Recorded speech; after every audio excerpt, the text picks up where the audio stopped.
In this episode of the Business of E-commerce, I talk with Jon MacDonald about conversion rate optimization. This is the Business of E-commerce, episode 46.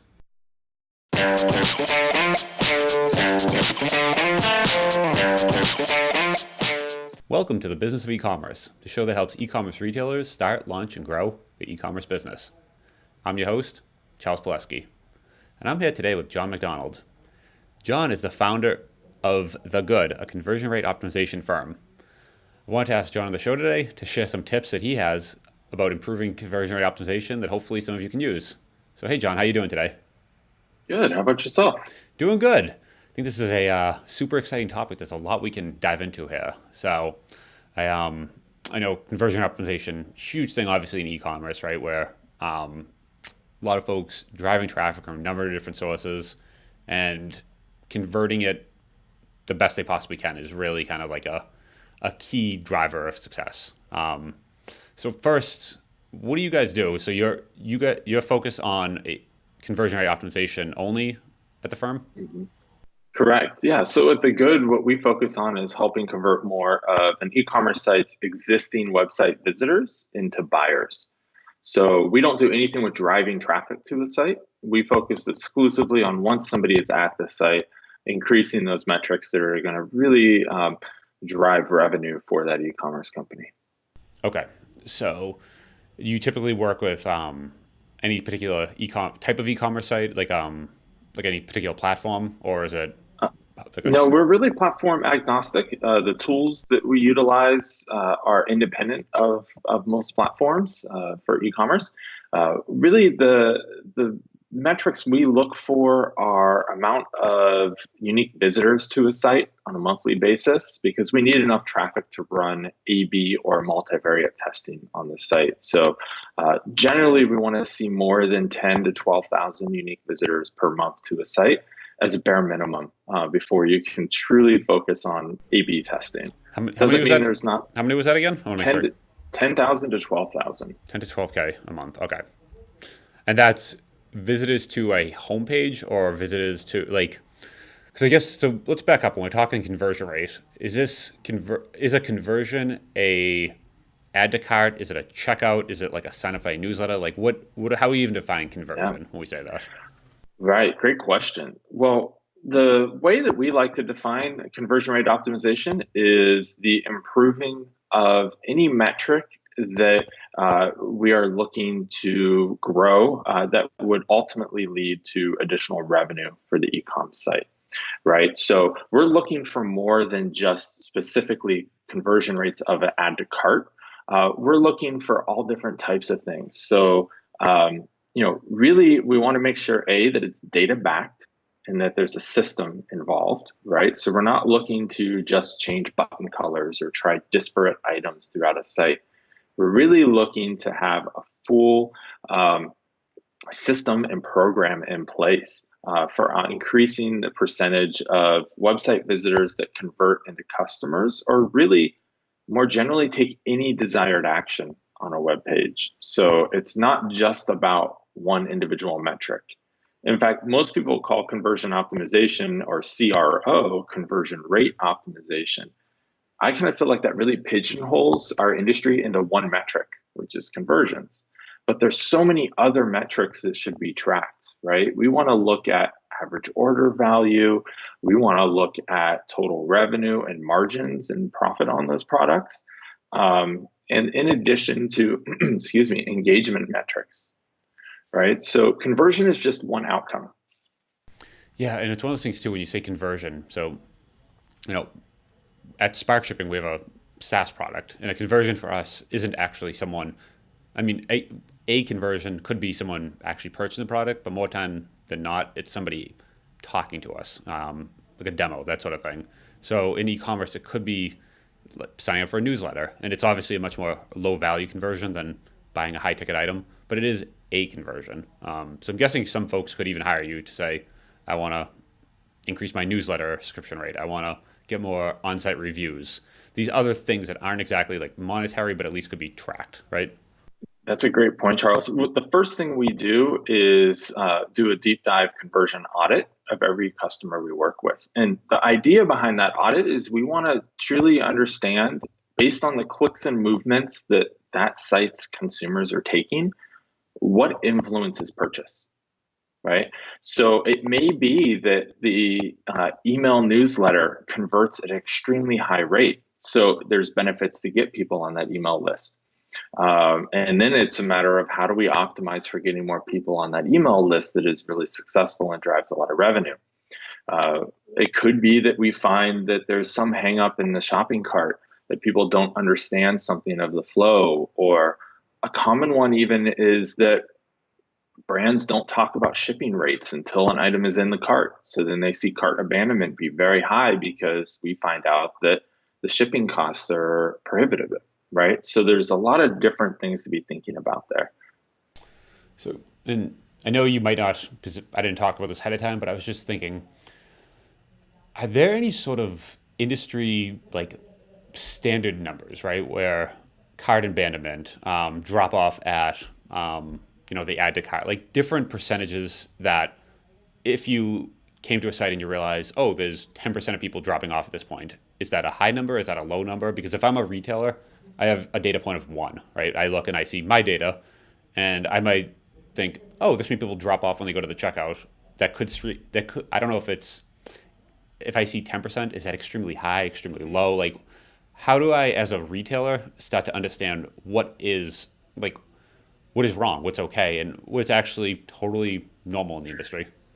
Yeah, that's a great question. So, in short, the reason we start with an audit and we want to track based on the clicks and movements of a specific brand and not the industry averages is because there is no true industry average for those metrics. Now, if you probably could Google it, and I'm sure you'll find some people state that that average conversion rate is X, Y, or Z. The challenge is their sample size is always fairly limited. We've seen conversion rates from 0% to Amazon, if you're a Prime member, is over 74%. That's what they last reported. So the reality is that's a huge gap, right? Now, really what we want to help you do is always be improving those metrics. That's really what you should be trying to do as an e-com store, is understand what the baseline is, and then always be looking to improve that metric over time. So we use monthly cycles here. On a monthly basis, we want to look for short-term gains and improvements. The best way to think about this is like an investment account, like a retirement account or a savings account, where really the goal here is to be looking for small incremental gains and additions every month, and then have that compound over time.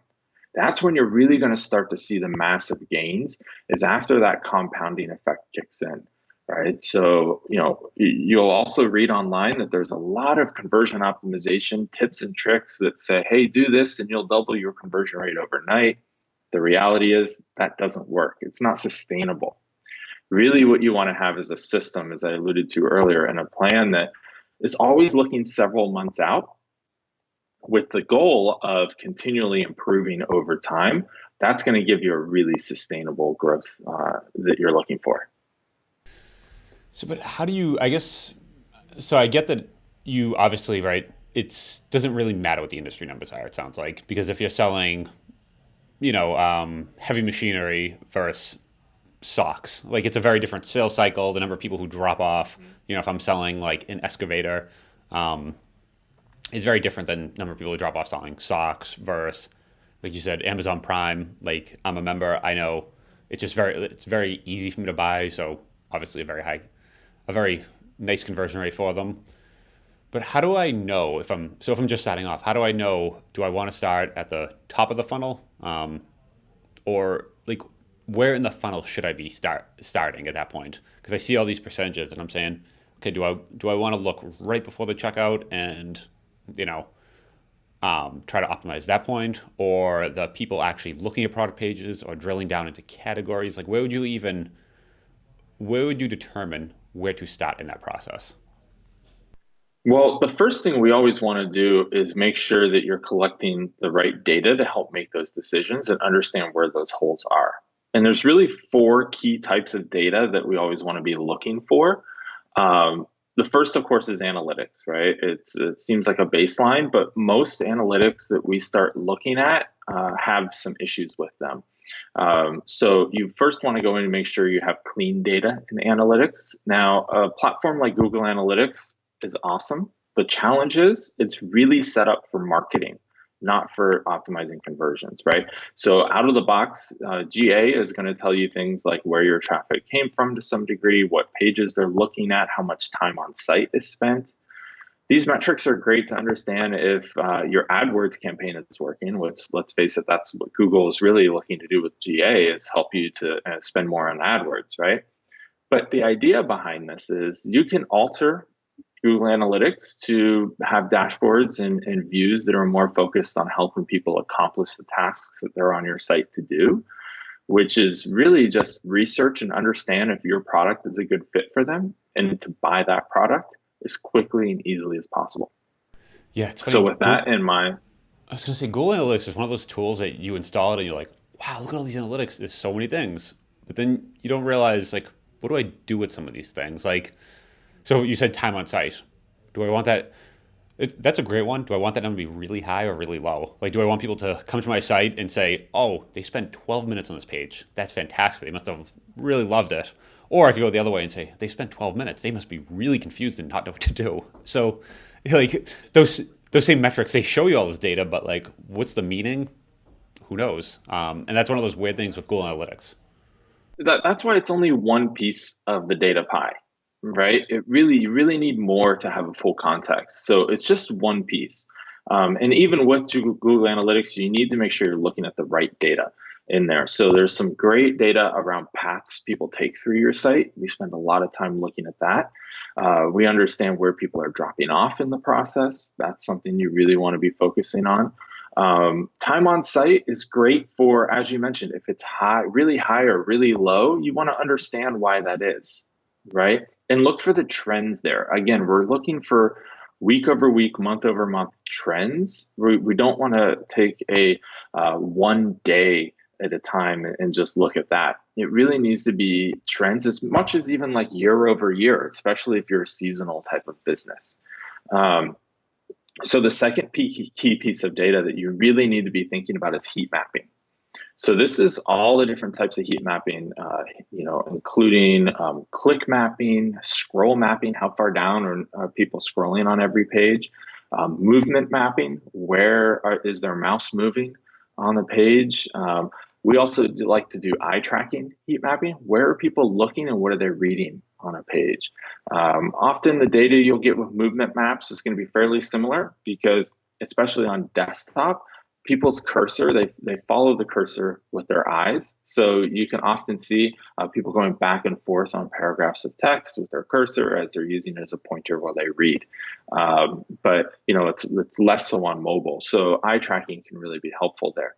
The idea behind heat mapping overall, though, is you really want to understand what content people are engaging with and what content they're not engaging with. So if you think about time on site and combine that with heat maps, we have a really good understanding then of what content people are utilizing and what they're not. And just to put this out there, your goal should not be to keep people on your site as long as possible, right? So if you have a singular goal of increasing your time on site, I feel like that's very misguided. We've had sites that do hundreds of millions in revenue that we work with, and their time on site's like a minute.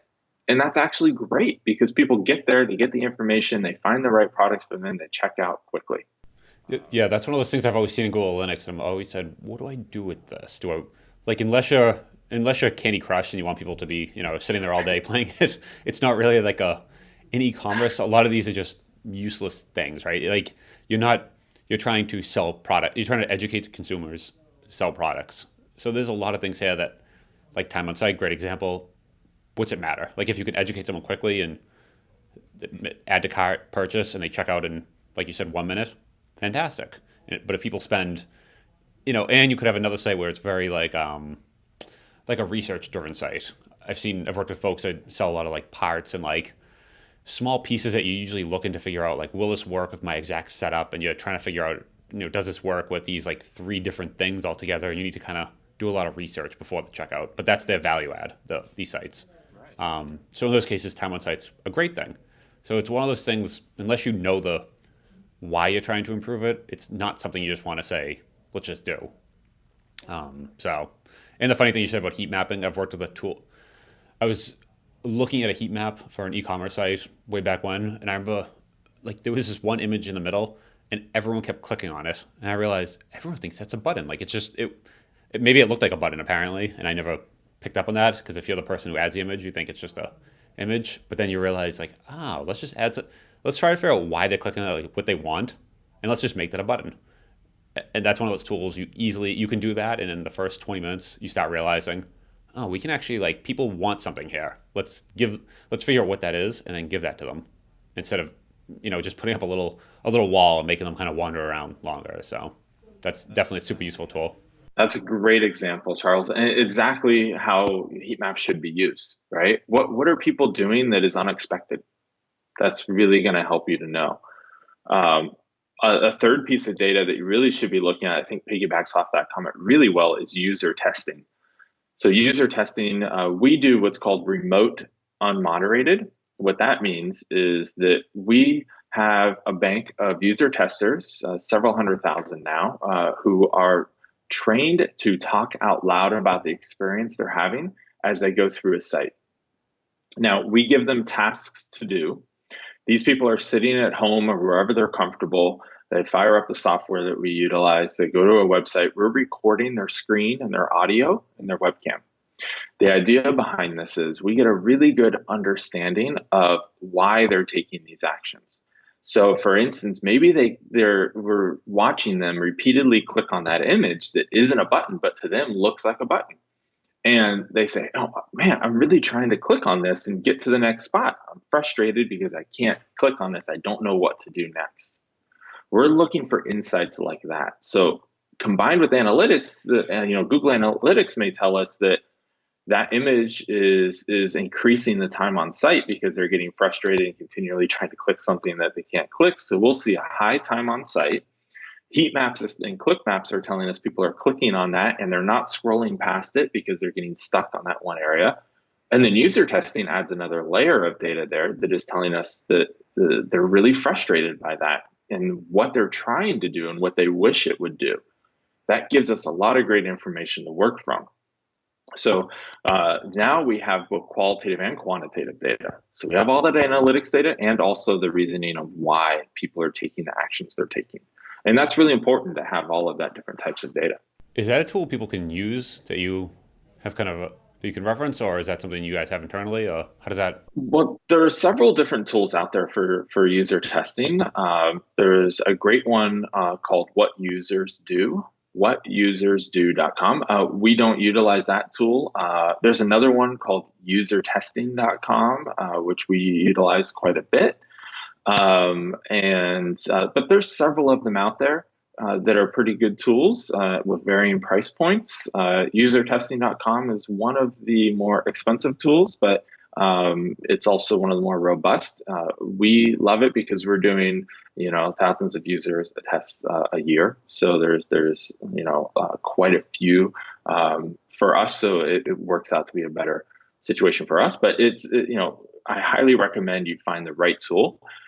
Even if you don't utilize a tool to do this remotely, you could bring users in, or say you have a retail store, for instance, you could pull people out of your retail store and just say, hey, you know what? I'll give you a $50 gift card to spend if you sit down with me for 15 minutes and work through our website. And then you just observe them and take notes. That's more of a moderated on-site user testing approach. We find people aren't as comfortable as they would be in their home setting or wherever they want without someone looking over their shoulder, but it's still going to give you really valuable information. Yeah, it's funny you say that. I'm dating myself, years and years ago, but the way I would always do this, and I couldn't have a large sample size, was actually, there was some tool, and I'm forgetting the name, I'd have to look it up, but it could actually record the mouse movements in real time. Like it would show you a recording of the mouse moving around the screen. And based on some triggers, you could basically say only trigger this on, like you can't do it on every person, it would be too much. So trigger it on certain criteria. And it was always users I would have on the phone that maybe called in with some issue, and I would try to get their recordings and then link that with the voice on the phone and basically like actually have them use the site and talk about, here's what I'm doing right now and here's what I can't find this and here's where I'm looking. And you actually have a recording and you can basically kind of like line them up together and it's essentially like you're looking over their shoulder at that point. It's a little creepy. Some users might be scared, if you actually tell them, oh, I'm recording your mouse movements. But, and a lot of times people know customer service calls are already recorded. You say it when they call. So that, and if you just put them together, you can actually start to really get a sense of like, oh, here's what the person's saying, here's what's on their screen. And they're acting, like you said, at home, they're in their normal environment. So it's a very easy way of actually understanding what people are really seeing and facing in their challenges. And it was actually one thing with that too, was kind of neat, is you could see based on their screen size and like their their view portal into the site, right? Because here at the office, I'm going to have these two like huge dual screen monitors. I can see pretty much the entire site, but realizing, oh, there's people like not with this setup. So they're looking at just this little tiny window and they're scrolling around and there's stuff way off to the right they can't find. And that was pretty eye-opening, realizing like, oh, we just can't put that stuff over there. They'll never find it. And that was one of those things, again, when people they're saying, I can't find this, and you realize, oh, you need to scroll to the right. And like, this is, again, before, responsive design and all these things, where that was actually an issue and they just couldn't find stuff because it was where it was placed on the screen. So all those things definitely aren't stuff you would realize. Yeah. And I think one of the tools that we utilize quite a bit here is called Hotjar, Hotjar, and it allows you to do heat mapping as well as session recording, like you're talking about. And now it doesn't allow you to do it on an individual basis, and the whole idea here is to prevent privacy concerns, right? So there are triggers of when this we is would start. This is before GDPR and all those other things. Right. So privacy. Yeah. I think 10 years ago, privacy on the internet was a little looser. So. Yes, yeah. I think for research purposes, it was a much better time. But now we're still able to get stuff in aggregate, which is very helpful. And it's all about having the best quality of data possible. And we find Hotjar does a really great job with collecting accurate heat maps and session recordings. So there's a lot of great stuff there. Okay. And then you said, so that was 3 tools. What was 3 types of data? What was the 4th? Yeah. 4th is A/B testing. So, thinking about say you have 100 visitors to your site, and having 50 of those visitors see your current page and 50 see a test that you're running, and doing that throughout your site. So basically, now that we know, for instance, that you have a high time on site, people are clicking something that looks like them to a button. We know they're frustrated and they're having challenges around that because of the user testing. We can really put that into play and test out that hypothesis with A/B testing. We can try out some solutions to that. Make it a button, right? That'd be an easy one to test and see if that helps people get to the next spot more quickly. Or we'll track metrics like, did they click that image or whatever it was to get through? And then did they add something to cart and move forward? Or did they bounce back to the page they were on before? So we're looking for more than just add to carts. And this is one of the things we talked about earlier, right? It's what other metrics might we want to be looking at? And it's, just focusing on add to cart here would be a disservice. We're really looking to improve the overall user experience and user interface of the site. And A/B testing gives us a lot of ways to mathematically and statistically prove out all of the hypotheses that we've put together. From the other sets of data that we've got. How much of your time is actually spent on the A/B testing? And I just ask because I feel like in conversion rate optimization, so you mentioned these 4 points. Obviously all 4 are important, but everyone just wants to A/B test. Like that's like, I feel like from the outside, everyone just wants to like change the button from green to blue and say, oh, we got like a 10% better conversion. And that's like, people think that's the holy grail of conversion rate optimization. Like how much research are you doing ahead of time to actually set up a test? And how much of this is testing and how much is actually figuring out what to test?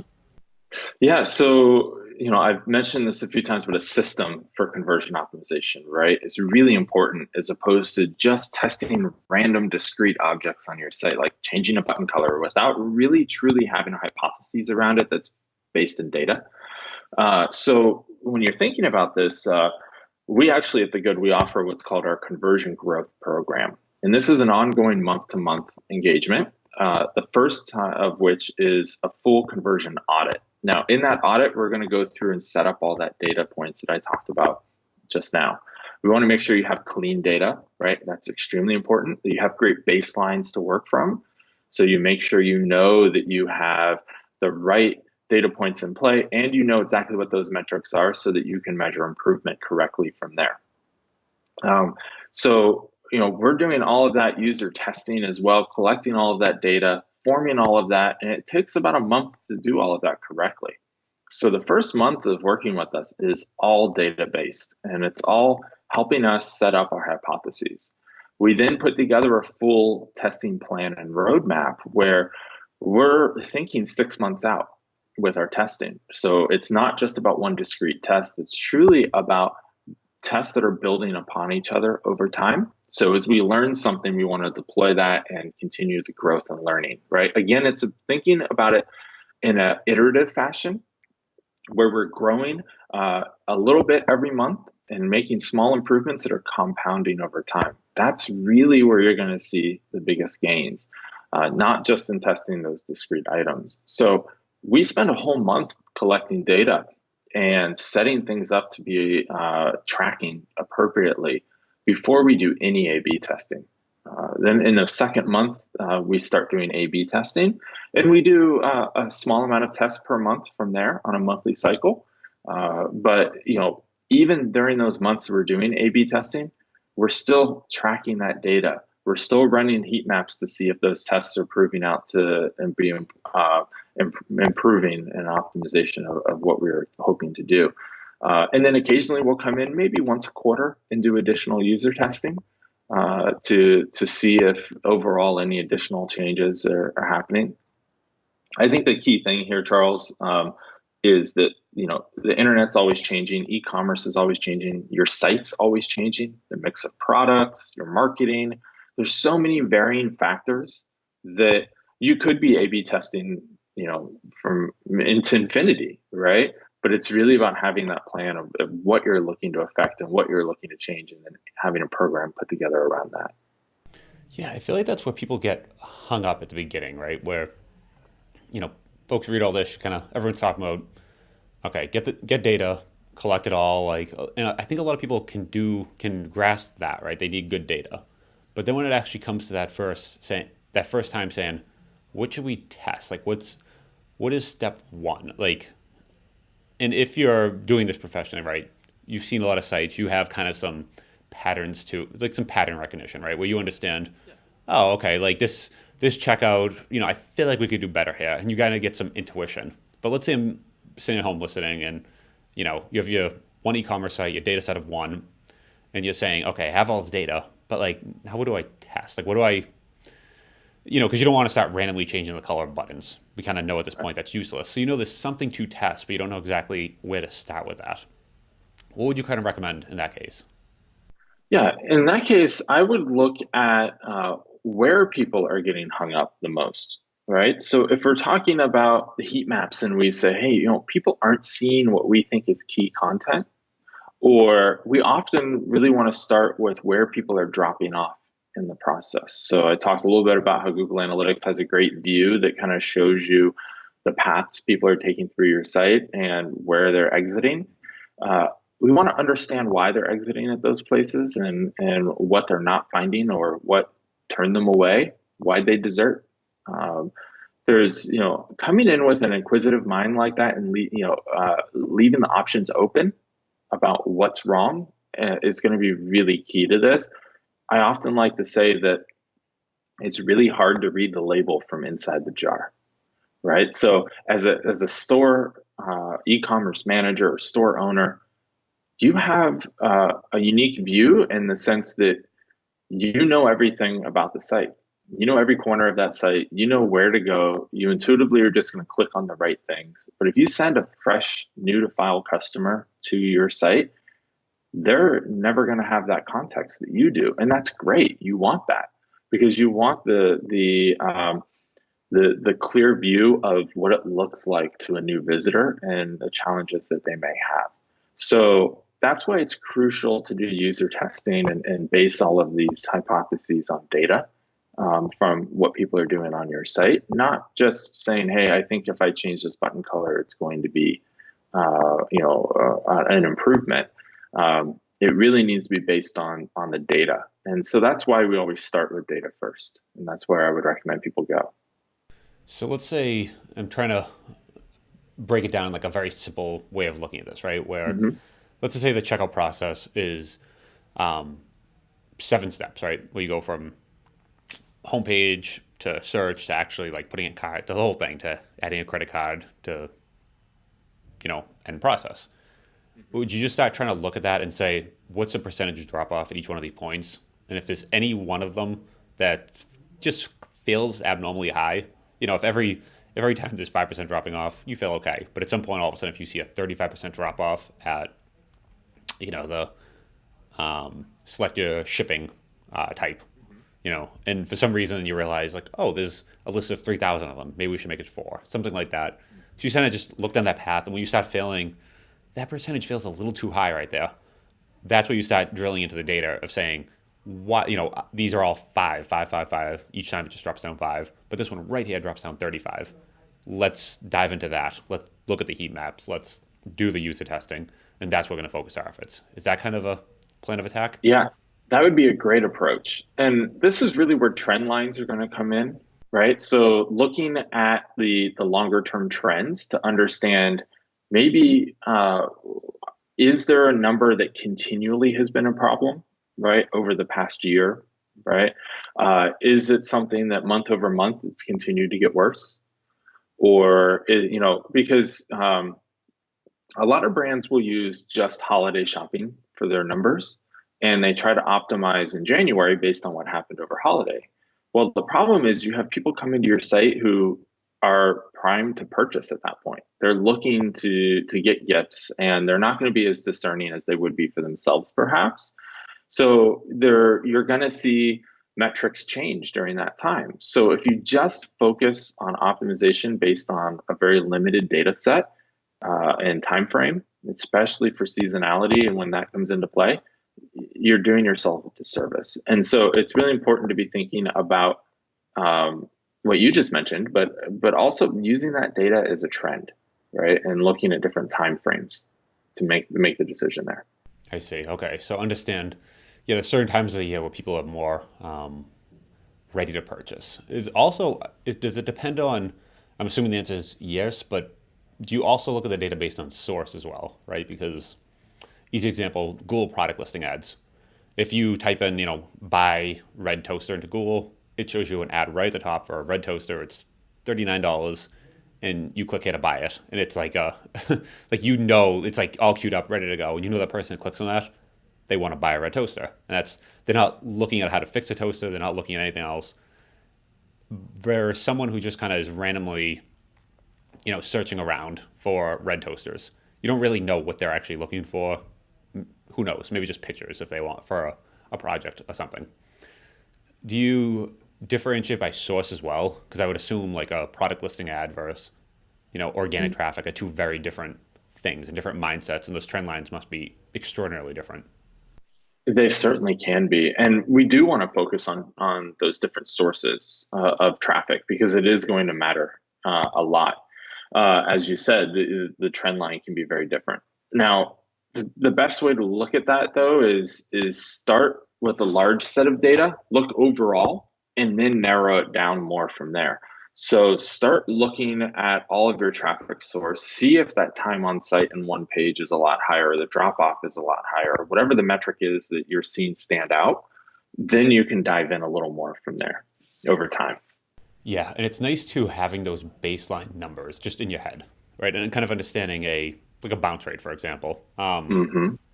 This is again, I'm dating myself on a lot of these e-commerce stories, but We used to run so we tried for a while back Stumble Upon. I don't know if people even remember that. Yeah, of Yeah, course. Yeah, I okay. do. So, yeah, I okay. date If myself as well here. if you're a little older, it was just, or if you're younger and you don't know what that is, I don't know why any of us did this, but it was this little thing you installed in your bookmark bar, and you clicked a button, it just took you to a site.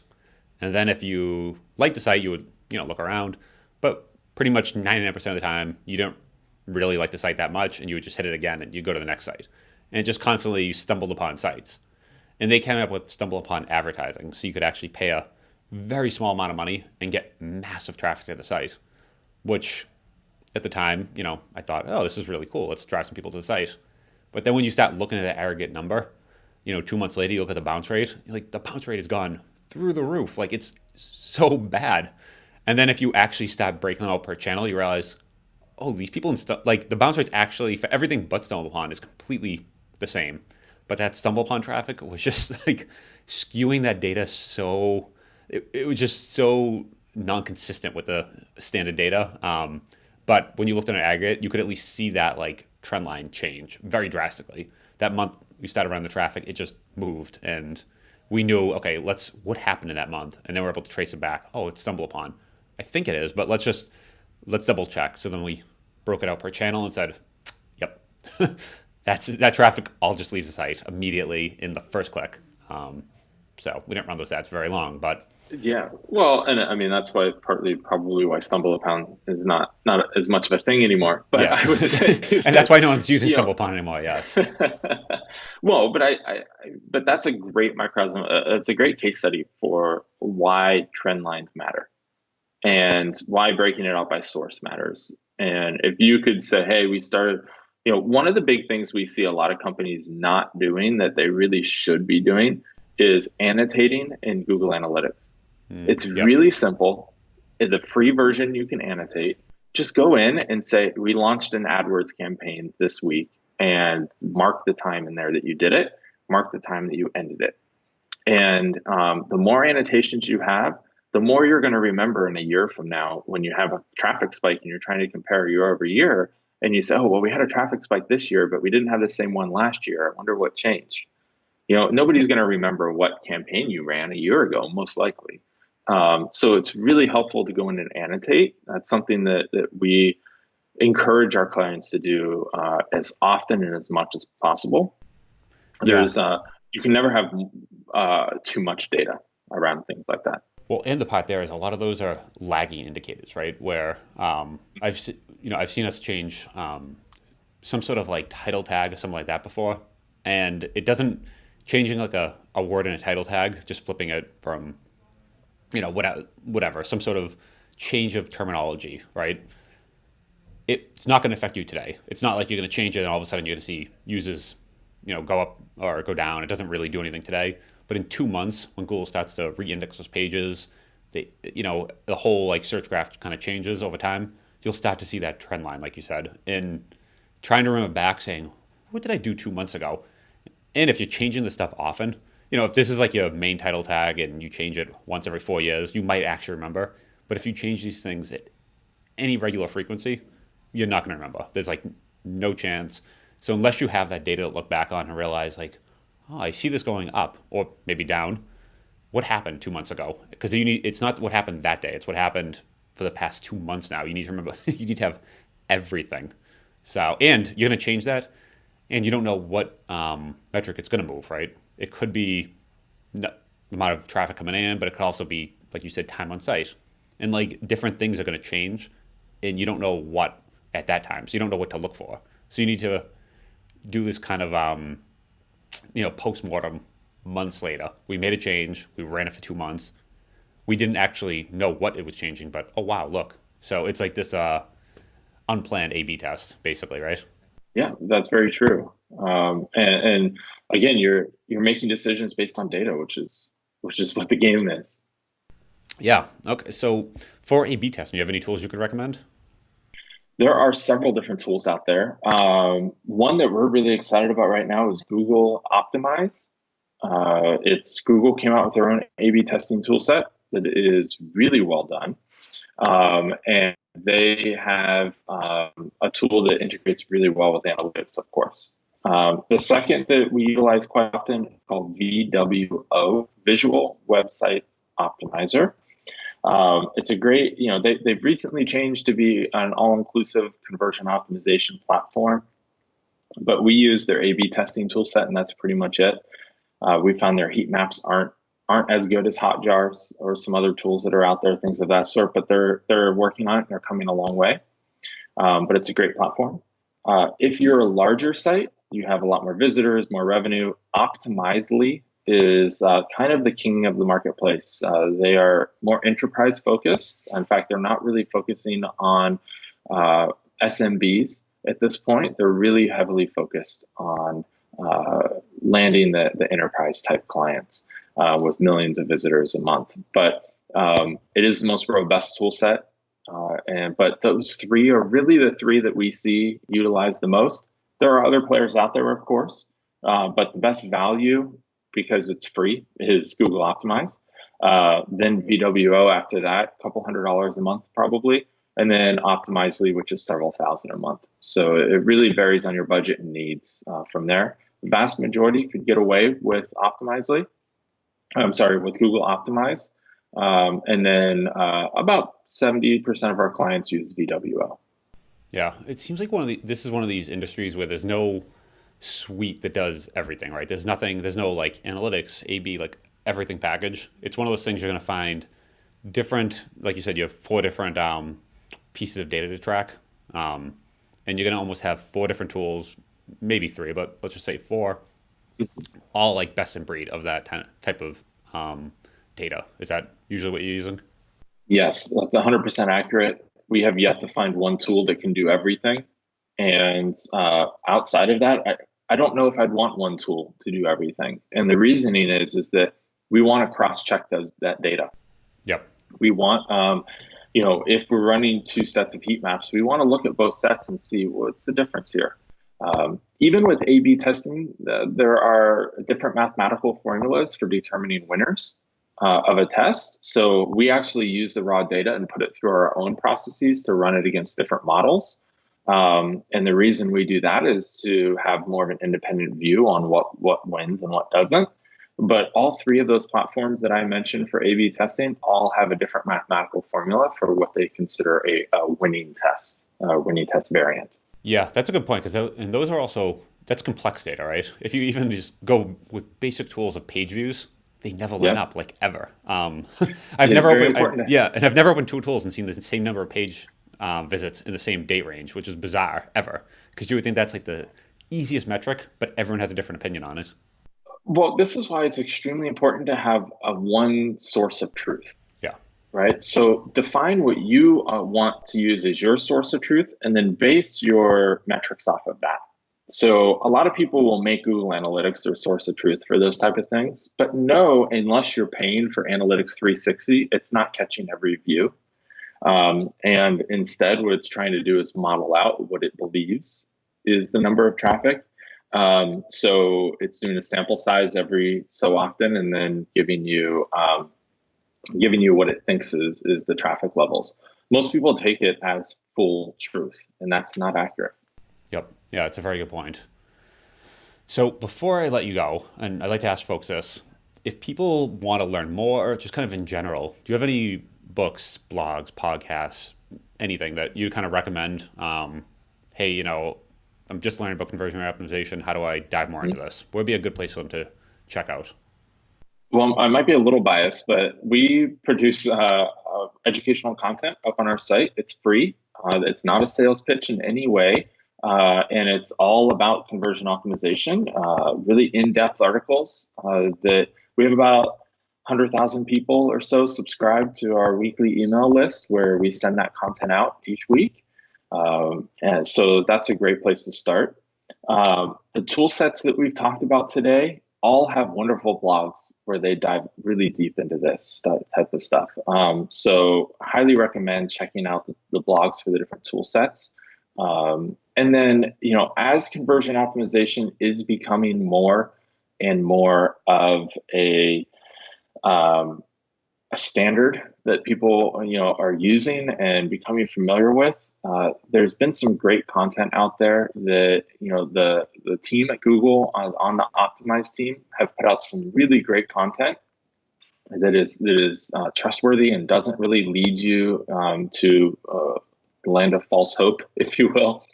I think, if anything, I would caution against the articles that are out there that say, do this one thing and you'll double your conversions overnight. Unfortunately, that just doesn't exist. And it really is an iterative, longer term process. So I would highly recommend keeping that in mind. All right. Thank you. I think that's a great place to leave it, actually. So if people want to learn more, I'll have some links in the show notes. Where can everyone find you? What's the best place to reach you? Yeah, thegood.com. So TheGood.com is the best place to reach. If you want to contact me directly, have any specific questions, anything of that sort, feel free to email me. It's Jon, Jon, at thegood.com. I read every email that comes in, try to make time to respond. So feel free to contact me directly. But you can find all of that great content I mentioned at thegood.com. Just click on Insights or sign up for the email newsletter and check it out. All right, Jon. Thank you very much. That was super helpful. I think definitely some people, it's one of those hot topics. So I think this is going to help a lot of folks. So thank you very much for coming on. It's great chatting with you. Great. Well, same here. Thank you so much for having me. I really appreciate it.